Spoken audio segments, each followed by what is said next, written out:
Hello, everyone, and welcome to Comic Book Queer's Legacy. I am your host, Brett, and with me today is EvilJeff. Hi, my love. Hello. How's it going? It's going great. We got a lot of comics to talk about, so fuck a fun opening. Fuck hot topics. Fuck a fun opening and fuck hot topics. We have a lot of TV. I feel like it's TV that we're really skewed heavy today. So we're just going to get right into it. For any new listeners, hi, I'm Brett, that's Jeff, and we're going to talk about the X-Men. X-Men, dun dun dun. Hit it. X-Men. I was reading X-Men comics in a cocktail bar. That much is true. Yeah. All right. Where should we start? Outside of Sins of Sinister or inside Sins of Sinister? I sense a theme on this show of just getting right to it. So let's go right to Sins of Sinister. All right. Yeah, we're at I guess this is the penultimate. The penultimate issue. Can I tell you a funny story? Quick tangent before we get right into it. Sure. I heard, oh God, I don't feel like I should say this on the air, but I will. I heard my boss use the word penultimate to mean ultimate. And a little piece of me died in that moment. Oh, speaking of things, I thought you were going to say he pronounced it wrong. Okay. Poo poo on you. She. Oh, okay. Sorry. Just completely thought penultimate was a synonym of ultimate. And you slapped her. I now have no respect. And I slapped her and I now have no respect for them. I'm just kidding. We all make mistakes. Let's talk about the X-Men. Wait, but no, your tangent reminds me of another tangent that happened last night. Speaking of like saying words wrong. Topical. Here's a hot topic. How do you pronounce this word? Okay. Biopic. Oh my gosh. This is actually a sensitive area for me because I think I pronounce it correctly and the rest of the world pronounces it wrong. Because I got into a fight where I was the only one that pronounced it one way. So let's see. Biopic. I say biopic too. Yeah, you do? And everyone was like, it's people biopic. No, and it's I was biopic. like, I think it can be both. I've heard people say both. I think when the word was invented, it was biopic. Yeah. We don't say myopic. We say myopic. But it's a biographical picture, so I can see why biopic would be. Well, but we don't say photographer. We say photographer. You know, sometimes it's none of that matters. I think you can say it either way. And people all acted like I was an idiot. They did? Yeah, they were like, a biopic? What's that? And I was like, what? It does sound like I have to go to the doctor and get a biopic. I'm really scared. We saw your biopic and it's malignant. Like, oh no. All right. So we are talking, of course, about Nightcrawlers, number 3. It's an X-Men comic book set in an alternate reality. Can you really call this an alternate reality? No, it's just, this is our future. Yeah. Well, but I mean, it's going to be reset. The reset's going to be an alternate reality. Yeah. But we're 1,000 years into the future. And I have to say, one of the joys of this whole Sins of Sinister series is the chimeras. Just the various combinations of mutants. They're just so fun. Like, we have the Silver Mercator opening up. Mm-hmm. It's Mr. M and Mercury. I mean, this is fantastic. Or the Silver Surfer. I thought it might have been the Silver Surfer. Silver Surfer, yeah. But then, doesn't he only have mutants? I was a little... That's why, but I think. But then he did Spider-Man on the other one. He did Spider-Man. Exactly. It's just DNA. But then I was curious you also see a Mojo, but he looks like he's combined with something too, in a way. He doesn't look like the normal Mojo either.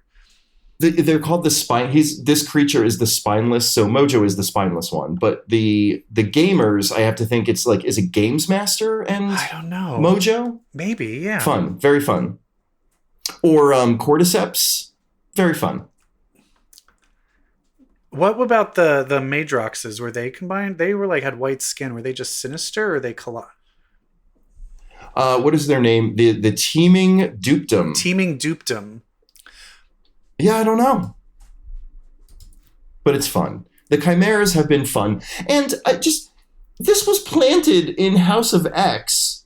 We have to remind the timelines of Moira's different lives, the ones that spilled deep into the Sinister Wars. It was all of this. And I never thought, to me, I wonder if that was always Hickman's endgame. Or if this was the idea that kind of prolonged Krakoa. It was like, you know what? That sinister stuff you did in the timeline in House of X. I don't know. Let's make that a story. Are they just going? Are these writers just going back to House of X and being like, "Oh, let's play with this"?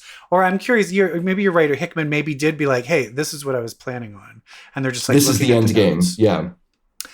Well, it turns out Mother Righteous is awful, which we were kind of knowing, but she's basically forcing everybody to commit suicide outside. All the Nightcrawlers take the Great Leap, which is basically teleporting into where the Moiras are hidden and killing themselves.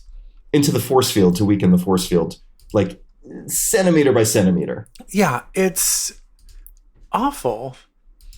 It's really awful. I mean, these people, they're literally cannon fodder. They're literally just there. They're bombs.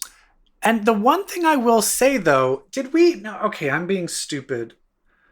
Have we seen Rasputin come back yet? I don't think we've seen her come back yet. I don't think it's clear who reached out to her in space. Because right? she talks very Emma-like. She's like, "Oh, yes. Okay, darling." And I'm like, "Oh, yeah, Mother Righteous does." Mother Righteous or Emma could be the one that reached out to Rasputin. We still don't know. That is true. Mother Righteous is very underhanded, so it could be her. This is 1,000 years in the future. We're following Mother Righteous and the Nightcrawlers.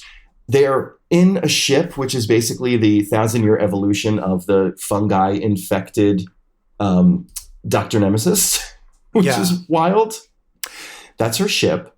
She's been amassing all of these magic artifacts. You know, we have a phoenix egg here because she's creating what is going to be known as the Ace of Hearts. It's the ace up her sleeve. She's going to send all the information of this future back to her original body at the origin point of this timeline, which is exactly what Sinister was doing with the Moiras.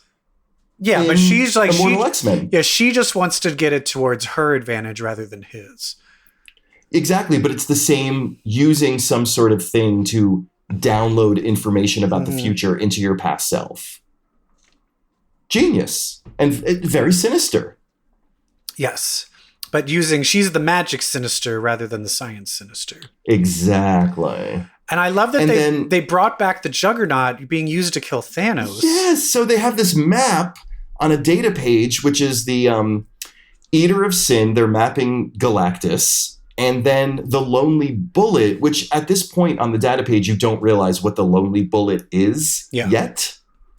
And then they show you it's Juggernaut, who was shot into space in a one-page moment in the first, the Sins of Sinister Alpha, whatever that was called. Yeah. And then we get to the end game. They're able to finally blast open. They're able to blast open to get to the Moiras. Of course, by making that last Nightcrawler commit suicide. It was also depressing. Yeah. And then shooting the Juggernaut through it. But this is where it's like the villains just never learn. Do you know what the thing I will never do when I am EvilJeff and I'm a villain? And you know what I will never do when I finalize my evil plans? I'm not going to monologue about it. She fucking reveals, "Oh, by the way, I'm betraying all of you and now I'm going to do this." I'm like, why don't you just do it? Because that's a very sinister thing. I know, she had to monologue. And so Ghost Rider Banshee, what's his name? Vox Ignis. Vox Ignis is like, "Oh, wait, you're a bad guy?" I was like, why put him on your wrong side, dummy? Anyway.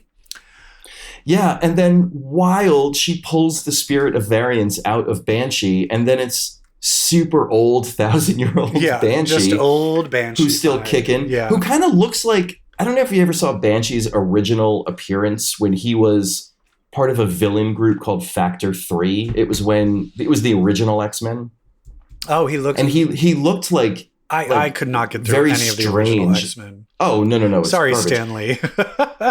But he looks just... I have to go back and see what he looked like then, but his look here is reminiscent of that original appearance. He was ghastly looking. Yeah, and then it looks like when the Wolverine Nightcrawler Chimera had that baby and they said it died and they thought it just automatically teleported. She's been actually holding on to it the entire time, and she's going to kind of use that as a sacrifice. Yeah, to make the Ace of Hearts work. Yeah, but here comes Wolverine Nightcrawler lady, where she just pulls a Ripley from Aliens. Get away from my baby, you bitch. You bitch. And she kills Heart Sinister, much like she killed Club Sinister in the first book, with the tail. With the tail, and she's like, they always forget about the tail. They always forget about that tail. Poor Banshee. So he dies. He thinks he's about to die a hero. No. Here comes his menacing ex-girlfriend. I know. Who just will not give this man a break. I'm curious, though. Okay, so here she shows up, and now she's seeing, I'm wondering how long she's known that there are these other, like, clones of her being used this way. Has she always known that they were there? Is this the first time she's realizing it? Or did she, because she was with Sinister. Is Sinister there with her? So she met Sinister 900 years ago, right? No, but I think in the Storm and the X-Men, they were all together. Yeah, no, they're together. Yeah, but that was still that was the 1,000 years. Oh, yeah, that was now. Oh, right. That was another book. Yes. So I'm just curious if I'm just curious of like where Sinister, if he like told her what was going on, and I'm also curious, does this Moira, does she want it back? Does she want her powers back? Does she want to be human again? I'm curious of like if they reset this where she has her powers back again. I would find that very interesting. I find this robot Moira boring.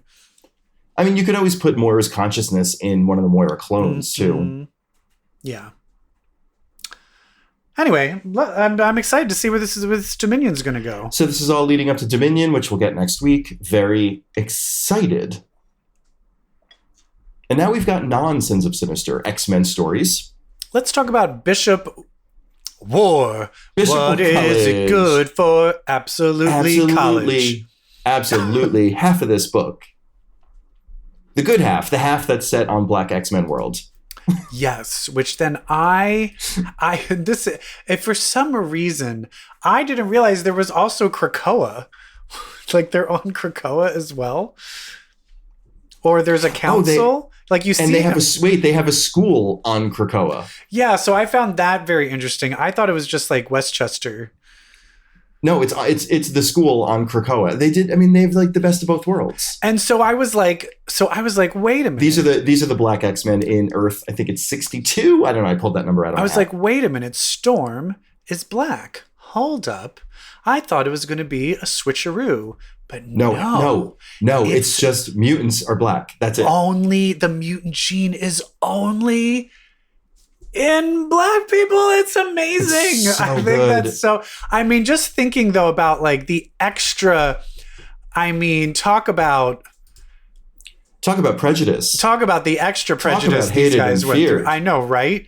It's like shit. But they were able to create kind of a utopia. Yeah. And. Can we talk about my favorite comic book panel of all time? What? Black Wolverine looking at Black Emma Frost after they all read Bishop's mind and saw his world.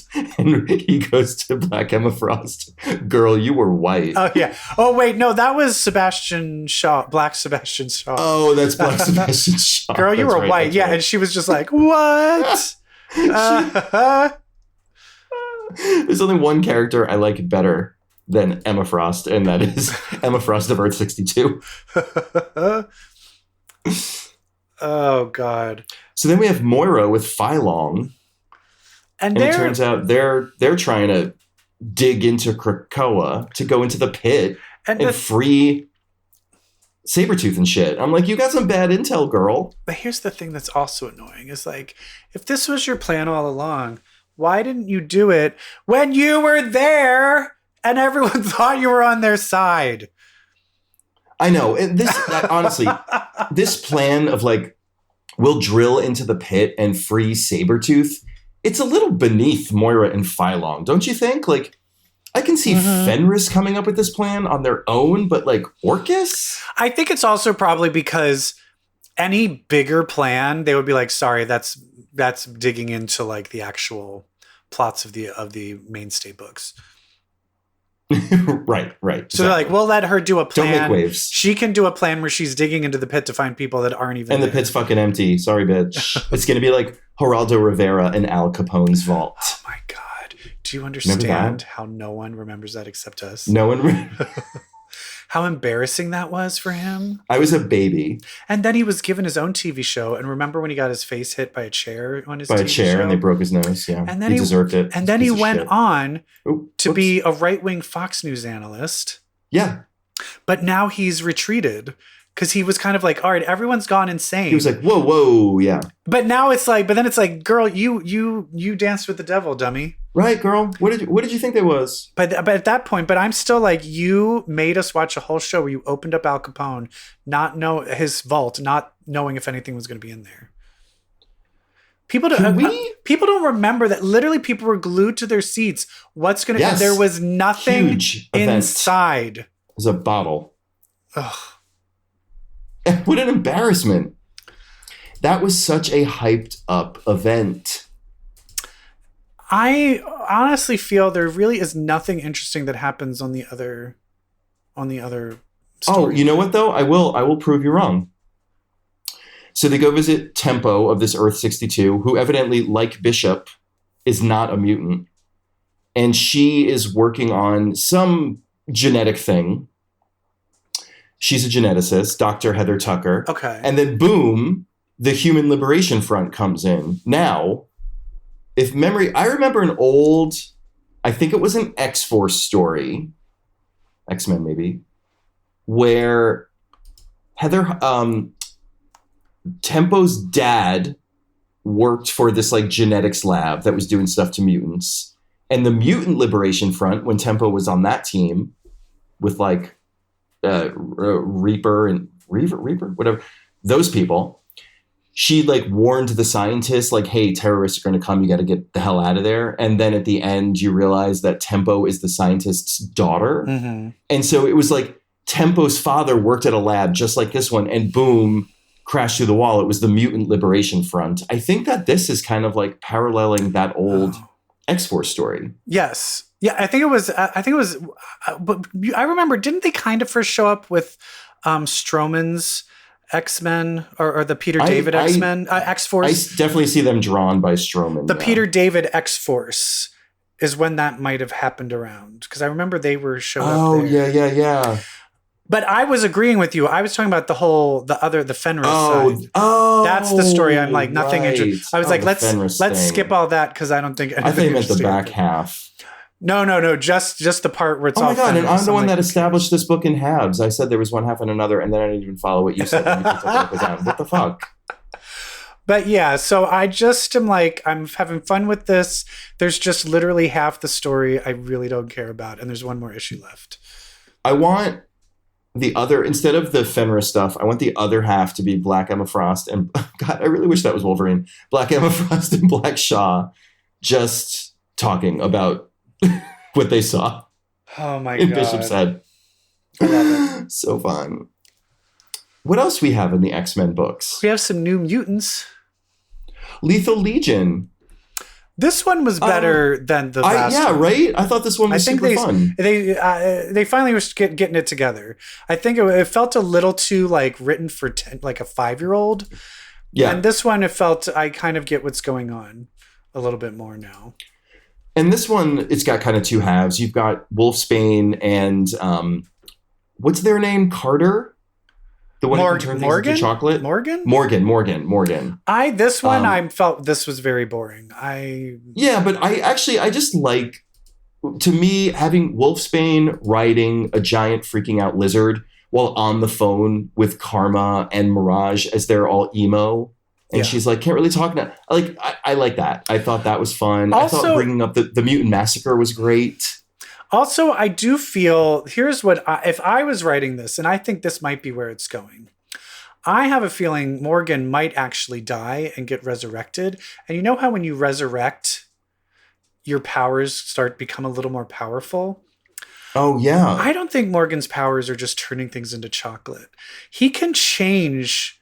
That means he can literally change the molecular structure of things. I think he has the potential to have like Molecule Man powers. Mm-hmm. And I Morgan always uses they them pronouns. They. Oh, I thought okay. So I think they are starting off like they just turn things to chocolate. That's lame. But I think they might actually be very, very, very, very powerful. I would love that. Like the Molecule Man. I don't know. Or Mr. Let's not go nuts. Or Mr. M. Well, then we also, so the other storyline is Gabby and Sarabella and Escapade pretending to be possible henchmen for Count Nefaria while they rob him. Wait, I have a question. A You had sent me a thing of the Book of the Dead. Oh, yeah. Wasn't Count Nefaria in that? That's where I learned of Count Nefaria. So I sent EvilJeff a link on CBR.com about how many characters from the original Marvel Handbook Book of the Dead are still dead. Because you and I were obsessed with that when we were kids. Yeah, because there wasn't anything it was like my called first comic that I read 80 times. Oh, yeah. There wasn't a thing called Google or Wikipedia or, WikiLeaks, like all the Marvel things where you could just look up a character. So you just look up. Yeah, so Marvel actually released an encyclopedia of all the characters. And they did kind of A through Z, and then at the end they did all the dead ones. And funny enough, half of those people are not dead anymore. Oh, yeah. Like Thunderbird. Thunderbird isn't. There's tons in there. I mean, there are some characters in here. It's like you have a lot of nerve even having them in here, like Baron Zemo. Mm-hmm. Like, oh, fun. Bucky. Yeah. Oh, that's right. Bucky. Before Winter Soldier even existed. I'm so old. I remember where like the number one rule of comics was you can resurrect anybody except for Bucky and Uncle Ben. Yeah, because they were the motivation. The motivation. So yeah, the Gabby and Sarabella and Escapade stuff, super fun, super heisty. They're in over their own heads. Escapade is realizing just what a great fighter she is. Which is great. I think it's funny because she's like, I'm going to lose this battle. And then she wins. And she's like, oh, shit, I won. And she keeps winning. She's like, oh, well, I guess. Okay. I also love that they weren't afraid to depict underage drinking and that Escapade gets drunk on grappa. Yeah. And her powers get all fucked up. So when she goes to switch with Gabby, she winds up only getting Gabby's claws. She takes the claws away from Gabby, and Gabby needs them because Gabby just challenged Count Nefaria to a fight. Yeah. It's great. It's good action, good comedy. It's fun. It's fun. And then we have X-Force, which I got to tell you, it's pretty good. I'm really, really enjoying X-Force and Wolverine a lot. X-Force, I know. It used to be the one we hated the most. Good. I mean, it really is. Some of it really was the art of the slow build. I will say the best drawing in here, and I will say this, I'm not a fan of the art in the New Mutants. I am a fan of the artist in this X-Force. Who is this artist? I guess I should give a shout out. Percy Gill. No, it's Benjamin Percy is the... Okay. No, I'm Gill. Gill is the last name. Anyway. Robert Gill. The part where you see Beast just decapitated Mushroom Head, there's a picture of Storm just like going, whoo! It is hilarious. Yeah. She's really leaned in. She's like, what the fuck? And then there was Deadpool is looking over, and I had to look this up. Funny. I had to look this up because I did not read any of this shit. He talked about Threnody. What Beast did to Threnody. Did you know Threnody? I knew Threnody, I had of course. But no idea. And I looked it up and it was like, oh, of course, this is all late 90s when I did not read any of this. Nate Gray and Cable and Threnody and like, what? I was like, and Deadpool, I was like, and Sinister, I was like, I did not read any of this. Yeah. She was big. She was introduced during the Legacy Virus storyline. So my question is she alive? I have no idea. Was she resurrected? I think so. I don't know. But good news. I don't think so. But who cares? Fuck you, Threnody. Because even he was like, oops, I guess we're not. X Spoilers is going to be so mad. We don't talk about Threnody. But it looks like Sage is the new leader. Sage is the new head. The new head of X-Force. And I don't like the naivete of the Quiet Council of like, they basically land on he's making choices on our behalf. So we're just going to ignore it. He's going to do all the stuff we wish we could do. And he's just going to take the blame from it and we can disavow it. And of course, that's going to backfire. And is there any voice of reason that thinks that's a stupid idea? Of course it's Storm. It's like, my God. I'm sorry. She's the only one with a moral compass. There's sometimes you just need to like, whenever I have a friend Avery, and whenever we play games, Avery always wins. So whenever I'm doing a game and you have to like team up with someone, I'm always like, oh, you pick Avery. Avery. Okay, so what are we doing? Like, it's like Storm always wins. Like, absolutely. Like she always Storm, wins. How should we feel about this? Yeah, as soon as Storm says something opposite, I'm like, oh, I'm on her side now. I've changed my mind. Come on, people. Yeah. Yeah, I had a friend who was like a journalist, and there were often times where if like a story was a popular news story at the time, I would always ask him like, so how should I feel about this? Because it's such a good moral compass. But of course, they're like, we need someone from the Quiet Council to be looking over X-Force. To join X-Force. Uh-oh, we got Colossus, who they still haven't figured out is a mole. I love this drawing of like, I just love this drawing of Colossus. I feel like the Robert Gill really got the body language of this like menacing but innocent behemoth, gentle soul who is just ready to pop. I'm hoping that this bleeds into the X-Men comic when Kitty joins the X-Men team, because I want some Kitty. I think if anyone's going to take Colossus down, I want it to be Kitty. Yes. Yeah. X's. People were, it's like, your dick was inside me, but I'm still going to kill you. Hell yeah. I'm curious, if they killed him, would they, and then resurrected him, would that sever the control? It's got to, right? I know, that's simple. Do it. Do it, Kitty.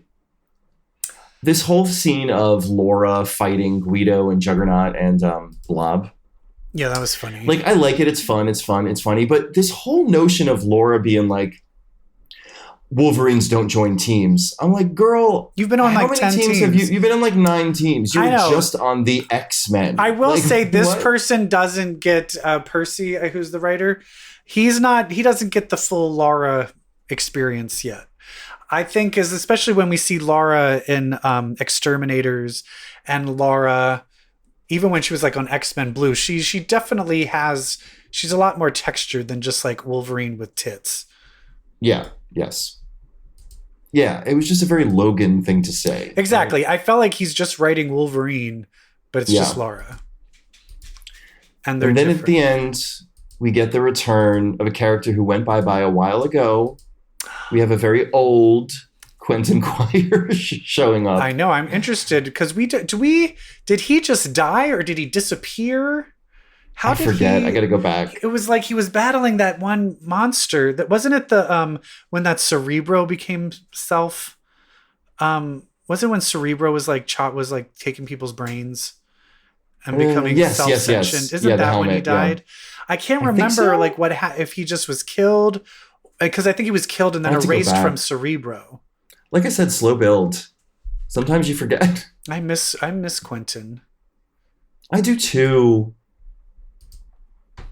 I know, but then if they bring back old man Quentin and then he's going to try to fuck the cuckoos, that's going to be creepy.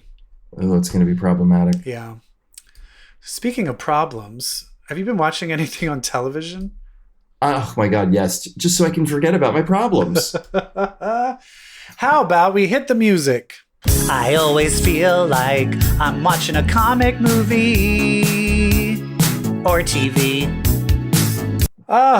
There's so much good TV on right now. There's so much good TV. So we have a few TV shows we need to talk about. And of course, I'm talking about Titans, Yellowjackets, Beef, and Mrs. Davis on Peacock. And I want to throw a shout out. We've talked about it before, but I still have not gotten all the way through it.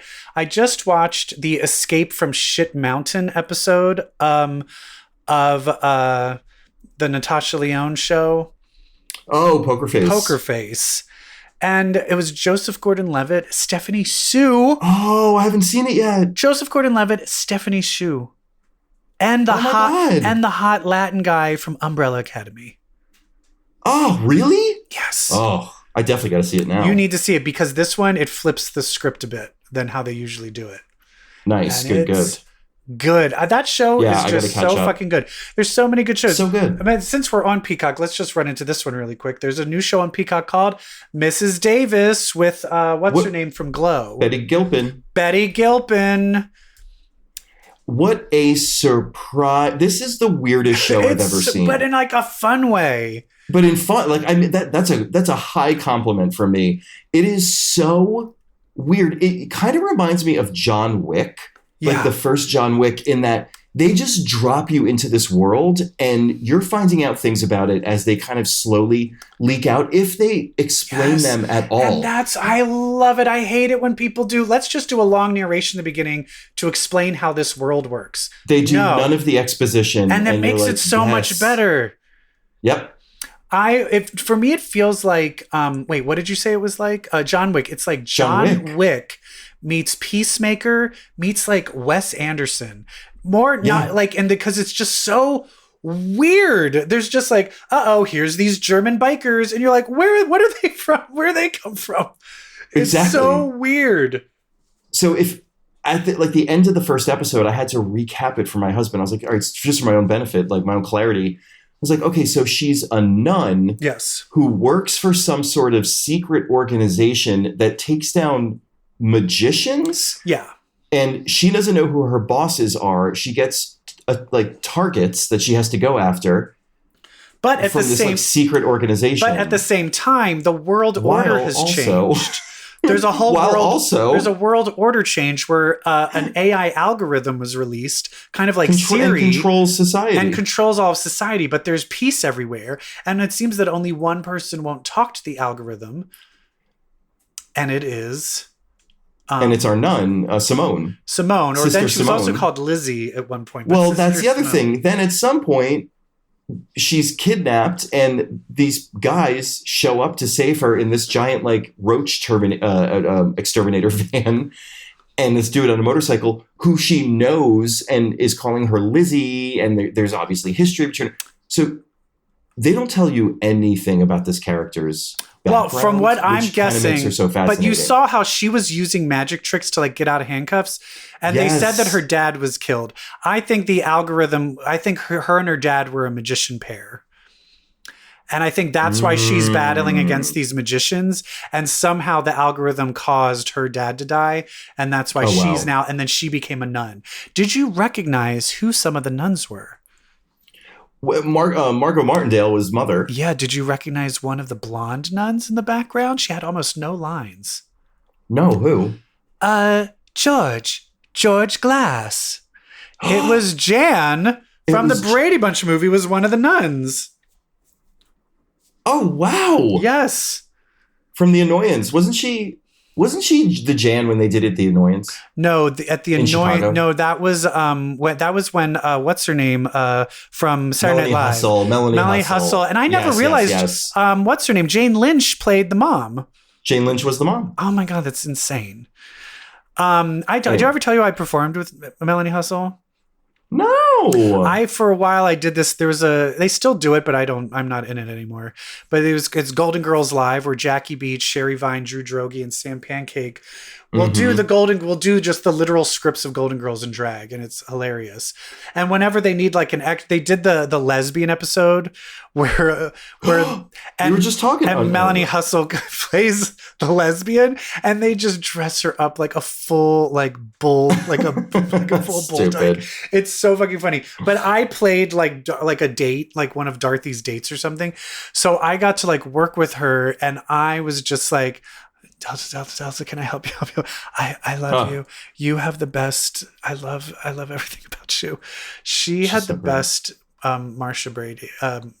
Not Marsha. Jan Brady. It was great. Anyway, Mrs. Davis. Mrs. Davis is the name of the algorithm. You have to watch it. It's so weird and crazy. You have to watch it. It's so weird. It's so fun. It's just so fun and weird.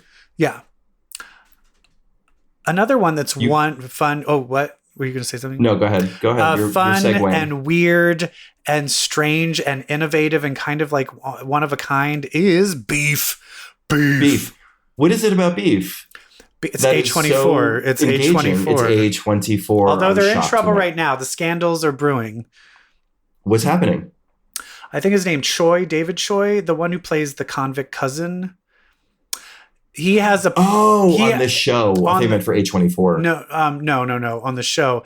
He apparently did a podcast like 12 years ago where he was telling a story, and it's where he like got a masseuse to give him a blowjob, and everyone's saying it's a little like non-consensual and that he's very problematic. And then everyone kind of came out to defend him, and so now all these people are mad at everybody for defending him. Oh my god! And everyone's like, I'm just like, oh god, can't we just like watch the show and enjoy it? Don't do podcasts. I know. I know me. Oh, of course. I'm like, I can't get any more famous than I am because people are going to be like, what?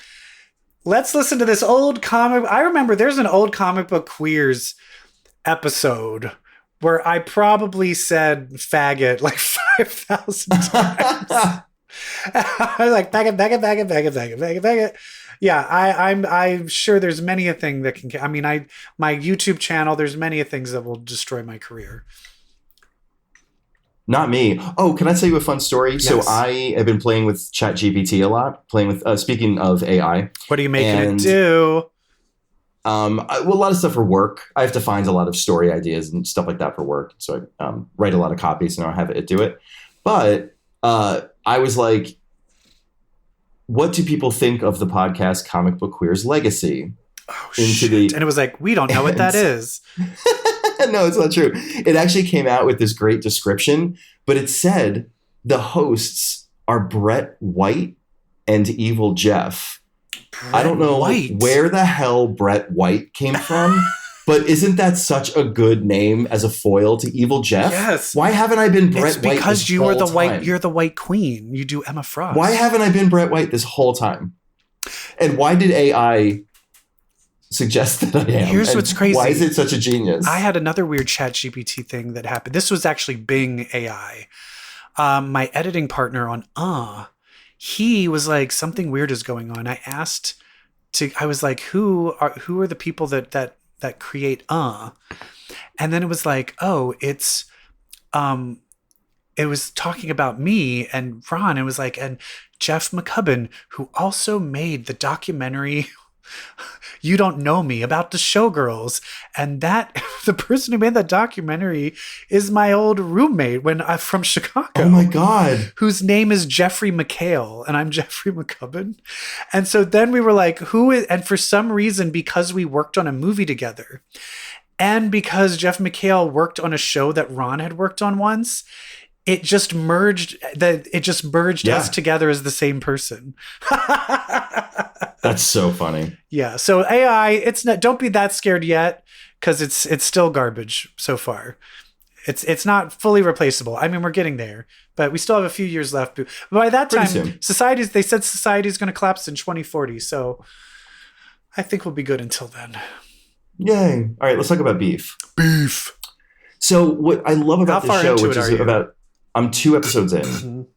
And what I love about the show, about these 2 people who get into this road rage incident and then just strive to make each other's lives hell because that's interesting, because they're both so empty inside. And when they're in their darkest period, the only thing that gives them purpose and makes them feel better is fucking with the other person and reigniting this war. Yeah, it's great. There's even parts where things ease off and they're both like, oh, I'm happy now. And then they're both like, oh, but I'm not.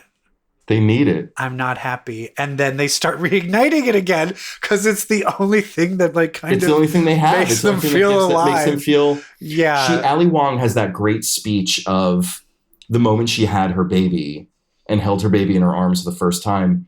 Like there were no problems in the world and nothing and no one else existed. And it was just the 2 of them. No calls, no emails, like none of that. And she was like, I just wish we could have stayed there forever. And I just think like that was just such a cool speech about how the stresses of life have driven these people so fucking crazy. Yeah. That they just need to like collide into each other over and over. It needs to just be them. I also love how it's this intersectionality of all of these different Asian Americans, but it is not about this is my Asian experience. Like it's completely relatable. Right. And it's an Asian cast and crew and that's it. Yeah. And then of course, there's just some serious eye candy in this show that I can't. Ali Wong's husband is so hot. And not just that, hot. Every sweater he keeps wearing these sweaters. Gorgeous. I'm like, I want that outfit. Oh my God, I know. I want the t-shirt and cardigan combo? Yeah, I want you to sit on my face. But the brother, but Stephen Yeun's brother. But then Stephen Yeun's brother. I looked up. This is the first thing that he's done. Just muscles. This is his breakout performance. He's just muscles. I was talking about this before. There is something about the beefy, stupid, and innocent.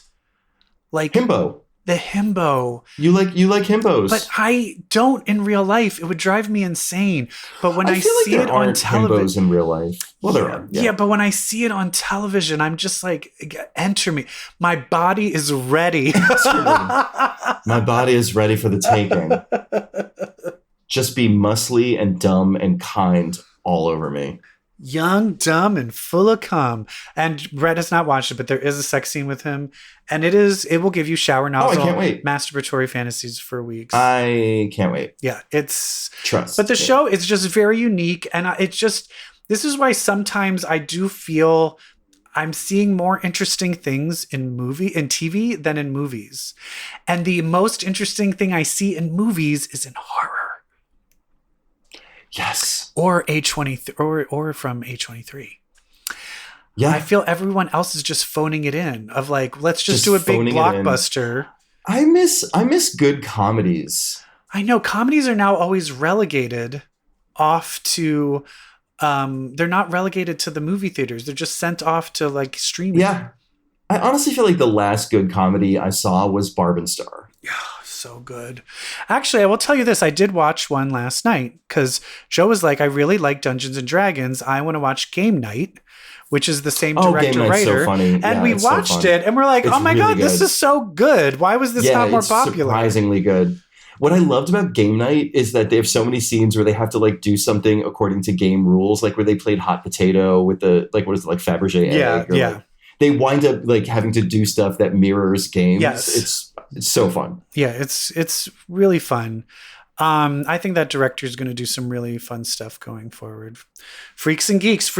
Who would thought almost everyone on that show I know is blown up? Good for them. Well, except James Franco, I guess, is canceled. Is he still canceled? He's canceled. Yeah, he's trash. We leave trash in the garbage. What other garbage are we watching? We're watching Titans, which I got to tell you was one of my favorite things. It was so out of left field. It was so out of left field. I actually was like, where the fuck is Gar? Last episode, I was like, where's Gar? So the name of this episode, by the way, is, if you didn't catch it, Dude, Where's My Gar? I did see that. And it is about Beast Boy. He retreated into the red during Mother Mayhem's attack. So it's Beast Boy's experiences in the red, which, for those of you who don't read DC Comics like me and EvilJeff, the red is like this spiritual realm that connects all animal life in known creation. But apparently also all universes. All multiverse. So Gar can access other universes similar to through the Flash. red. Similar to the Flash. But the Flash doesn't use the red. He's just using Speed Force. Speed Force. Okay. Yeah. Yeah. But the I think in DC Comics there's the red, there's the green, like Swamp Thing and Poison Ivy. Oh, Poison, it's in Harley Quinn, the cartoon. Yeah. The animated series. The green is very akin to the red. The green that Well, Poison there's Ivy mammals and then accesses. plants. Yeah. And then there's two other ones. I don't remember what they are though. The moth. But, the toad. It is a realm of sensibility. Anyway, who was the character, the one that can merge two animals together that he meets up with? Freedom Beast. Freedom Beast, which is, I mean, that character must have been made a while ago. That is a terrible name. Terrible name, and that's an old DC comic. Okay, I was like, yes. He's probably from like this 50s or 60s or some shit. Yeah, Freedom Beast. Yeah, because no one these days would be named Freedom Beast. Ugh. I don't know. It's got like a throwback charm. But Freedom, now you can't name anybody Freedom without it sounding like you're a white supremacist. Right. Those fucking Nazis ruined the name Freedom for everyone. And it's like, oh, you're mad that we took the rainbow? I'm mad that you took the American flag and the word freedom, assholes. Yeah. So we took Bud Light back, bitch. How does it feel? Oh my God, don't even get me started. Oh, this is so stupid. So stupid. So Titans. So basically, I think the cool thing is that Gar had a Daredevil type hallway fight scene where he was able to turn into like 8 different animals. That was really fun. Finally, here we are. I mean, like, you know, as Titans winds down, like they're doing a lot of really fun shit, and they're doing a lot of like fan service to the comics. Yeah. Fan stuff, which is great. Yeah. But then when it turns out all of this was he was like doing all of these things, but then it was like Freedom Beast was like, actually, none of this is really real. This is just a test because you need to take over as the guardian of the red because I'm old. And he's like, I want a vacation, bitch. And he was like, I'll do it, but I still need to be with my friends. And he's like, no, you can't have any friends. And he's like, but friendship is everything. I'm like, all right, you know, all right, get on with it. And I need to tell my younger self that he is loved. I know. It's a little like, of course, yes, yeah. But then he starts running, and then you suddenly see like the Flash, and I'm like, uh-oh. Yeah, he's in the red. He starts accessing windows. He saw, and that was the CW Flash you saw, right? It was Grant Gustin, yeah. And so then he jumps in, and then it's with Stargirl, which I haven't watched any of from the other show. I haven't either. It's a little hokey, just based on like based on the dialogue in that scene. I was like, yeah, I think I'm glad I didn't watch Stargirl. But then a person came up, and a bald guy, and I was like, oh, is that The Rock? Is this Black Adam? And then he turned around. I'm like, no, it's oh shit, Brett is creaming his pants. I'll let you take it. Brett actually started sobbing. I mean, like, I'm my eyes were like with tears now. Like I cried. Like I stood up and I cried. Did you do like a slow clap?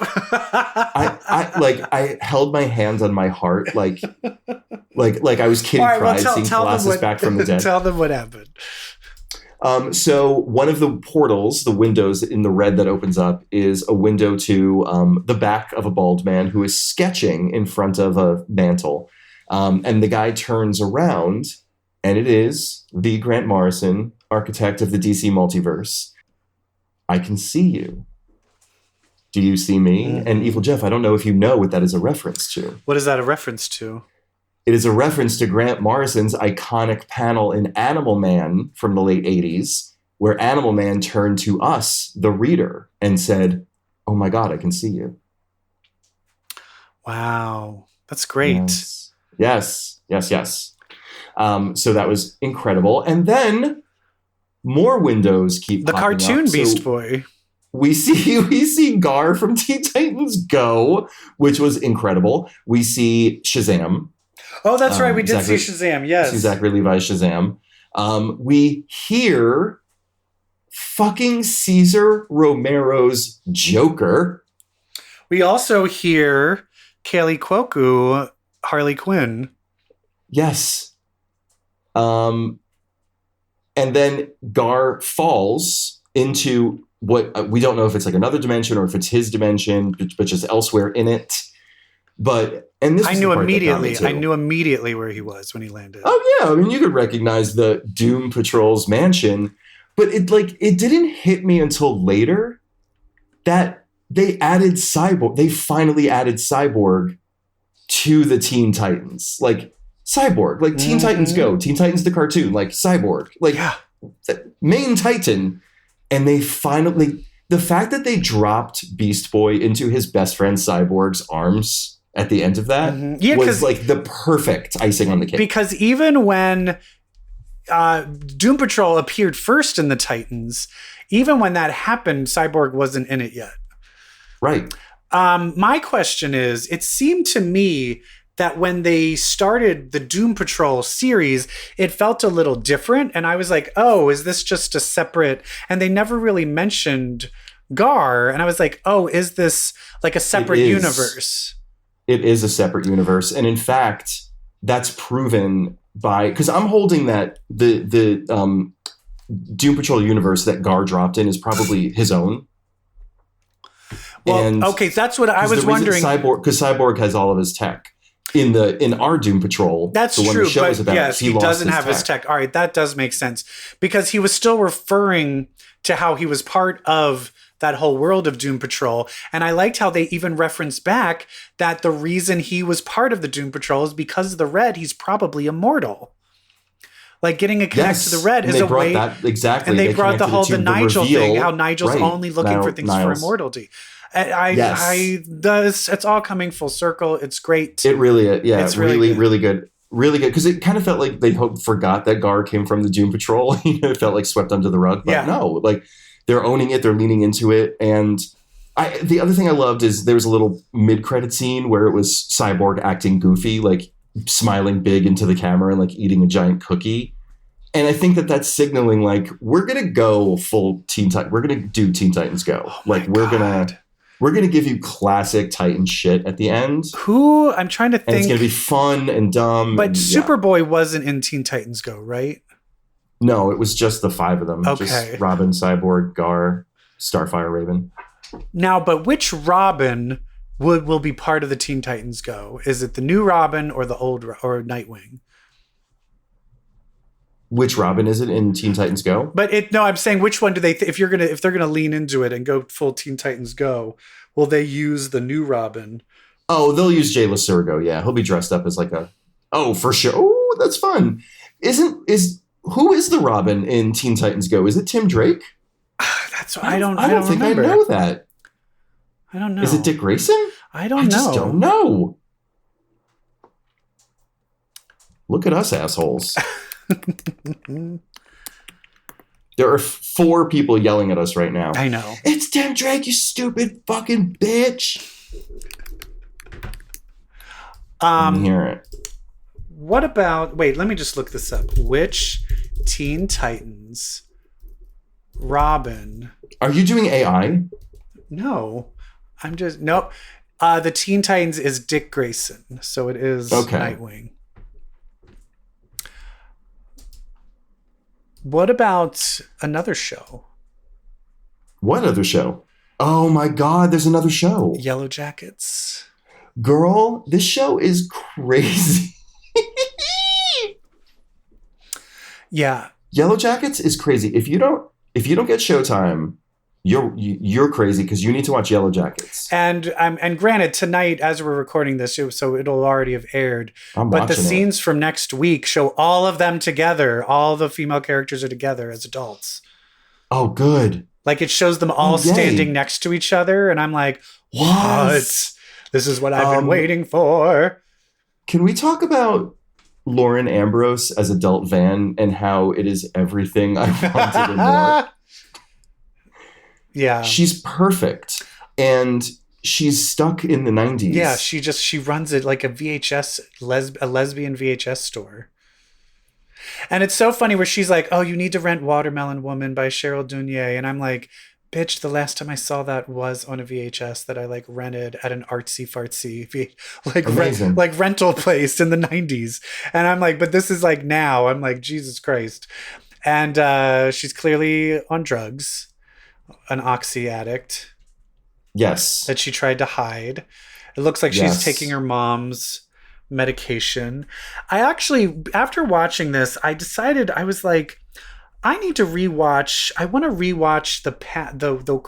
the cannibal scenes from the first episode. Okay. Because remember, a girl gets killed and she's wearing the locket? Yeah. But that girl dies. We don't know who that girl is. Well, we think the person who has the locket is the main friend who dies and they eat. Jackie. And so you're like, wait a minute. So then after she died and then they were eating her, which is so crazy, they were like, I'm like, wait, then whose locket? Who has that locket? Change hands. I know, but who is that girl? And I went back to watch probably took it. And you can't really tell which girl it is. It does look like it is a white girl with long black hair. And and we know it's not Lottie. So I think it might be that other girl with the long black hair. I think she's the only other one. The one who's like the one trying to push religion on everyone, religion of Lottie. Yes. They're very much broken into believers and people who have faith versus realists and people who are like, that's hokey pokey. Yes. And I was watching it, and at that point, all of them are wearing like crazy winter Lord of the Flies outfits. And I'm just like, yeah, they're not there yet. They're going to devolve into this really a cannibal cult. But that's where I'm just like, what is going to go on? That what is going to be the main? Because I thought the turning point would be the first time they ate somebody, but it is clear. I'm very scared. We do know that the one who's the person that was sleeping with Juliette Lewis's character? Travis. We know he survived it because he ends up killing himself as an adult. We don't know if the brother survives it. Well, or did he kill himself? According to Lottie, he did not. Yes. Well, but the fact we know he made it out of the plane crash site. Now we know Javi, who went missing, is alive. He's alive, but we don't know how he is alive. He said, my friend told me not to come back here. So we don't know who his friend is. What the fuck that is talking about. I also think poor gay guy with one leg he's food. He's a fucking fricassee. They were doing so many flashbacks about how he was too afraid to enter a gay relationship. I'm like, they're getting us to like this man so much. Oh yeah, he's gonna be so good eaten. And I'm gonna tell you this much. This is how it is, people. If you don't want to come out, you're gonna get eaten. That's what happens. You lose a leg, and then you get eaten by a girl soccer team. I also really love the dynamic of Christina Ricci and Elijah Wood. Oh, me too. So he and her are on this. They're on this. They're trying to find Juliette Lewis together, and I really am waiting for the other shoe to drop with his character. Like, how is he conning her? Well, he just called her out. He did, and he wanted to know if she killed Adam, the one that Shauna killed. Yeah, but I thought he was playing her like in a more deliberate way. I think he really is. When they did that, when they did that split screen of the two of them getting ready in their adjacent hotel rooms for bed, and that they have the same weirdo routines, I was like, oh no, I think this is legit. I think this is genuine. Like, I think he really loves her. It's sweet, but then I forgot, like, she's the bitch who destroyed the black box, and then she fucking tells that girl. Oh my God. And then basically says, I'm going to kill you. And then the girl trips and then gets killed. But the girl falls off a cliff. But I'm like, oh my God, you are Awful. Awful. You forget, like, just when you start liking Christina Ricci, you're like, oh, but she did that horrible thing. And she still has it in her to do that again. Mm-hmm. That kind of thing, just so people like her. Just so people like her. And can I just tell you, there's a great Melanie Lynskey is also giving really good interviews. She's all over my TikTok right now. Here's some of my fun interviews. There's one where a person was going over some tweets and someone was like, Melanie Lynskey is mother. She, like, the gay community loves her. And she was like, they were like, everyone in the gay community is obsessed with Melanie Lynskey. And she was like, oh my God, I love that. And then someone else tweeted, the heterosexuals love you too. And she just tweeted back, that's not as exciting to me. She also... Oh, I love it. She also just recently spoke out. She's been doing all these things with Drew Barrymore because she was in Ever After with her. And apparently they're still like... Shit. She was the wicked stepsister in Ever After. And apparently they're still like best friends. But you know who she's not friends with anymore? Who? Is fucking Heavenly Creatures, Kate Winslet. And she gave this thing about how she mourned and she still mourns their friendship. And they're like, wow. What happened? And she goes, what happened is she became super famous. And we just, she's like, nothing happened. We're not like angry at each other. But she was like, we were basically best friends. And then she became super famous and got really busy. And that really bummed me out. And she's like, no, we'll still go to a movie like premiere and like something, but we used to be best friends. And I was like, oh, I want you to be best friends again. I know. I bet Kate Winslet would. I bet she would. Oh, yeah. Things have probably settled down. But Melanie Lynskey gives a couple of episodes ago when they get carjacked. Yes. And she goes to the carjack place using her LoJack, I believe, and finds it. And she takes a gun because she stole the gun from the guy. And she like holds the gun up and the guy's like, bitch, you're not going to shoot me. I can see your hand is shaking. And she gives this speech of like, girl, I'm not shaking because I don't want to kill you. I'm shaking because I do want to kill you. And it's scary of how easy it would be to fucking kill you. And this guy's like, dude, take the fucking keys, get the fuck out of here. Oh, not only that, she's straight up, she looks at him, she goes, have you ever had to peel skin off of a human body? And she goes into how hard it is in detail. I'm like, this bitch is the craziest one. Yeah. Because they didn't realize she's the one that's slitting the throats and de-bleeding them and helping skin them alive. Ugh. Oof. It's a great show. But so if she, this pregnancy is probably not going to work out though, right? Because she has a daughter.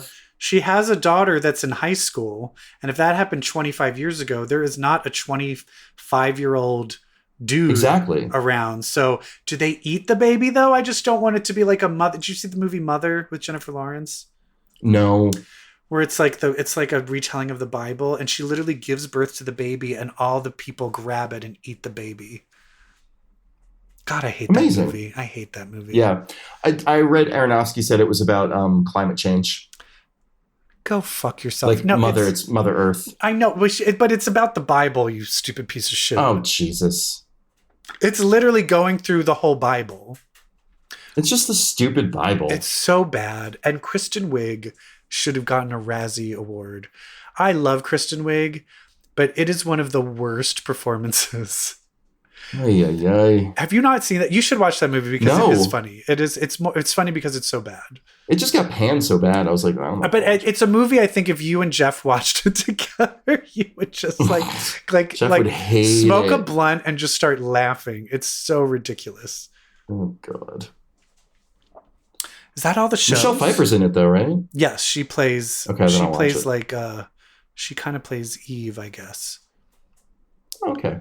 And then Ed Harris plays Adam. That's all the shows. Yeah.